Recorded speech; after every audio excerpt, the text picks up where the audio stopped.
আওয়ামী লীগের ট্র্যাজেডি হলো, আওয়ামী লীগ যে ব্যক্তিটাকে তাদের দলের মধ্যে সবচেয়ে ভালো, সবচেয়ে উত্তম, সবাই ভুল করতে পারে উনি করতে পারেন না, এরকম বলে বলে যে একেবারে দেবীর কাতারে উঠিয়েছিল যাকে, তিনি ছিলেন সবচেয়ে বড় শয়তান।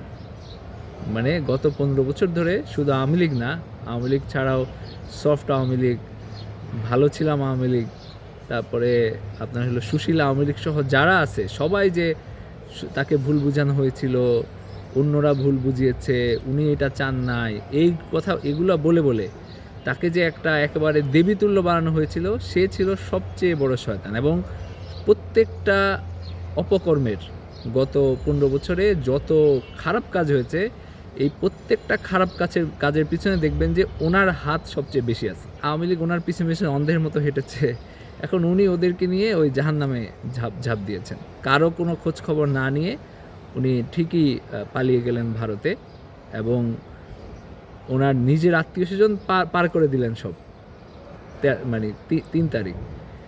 এবং এই নেতাকর্মীগুলোকে পুরা অসহায় অবস্থায় রেখে আপনি চিন্তা করে দেখেন যে যদি আগস্টের 2 তারিখেও উনি কোনো সমঝোতা করতেন, 3 তারিখেও উনি কোনো সমঝোতা করতেন, তাও আওয়ামী লীগের রিভাইভ করার অনেক বেশি সুযোগ থাকতো। এরপরেও যে যারা ওনার জন্য কান্নাকাটি করে, এদের তো আসলে লাজ লজ্জা নাই এবং এদের কোনো বিবেক বুদ্ধিও নাই।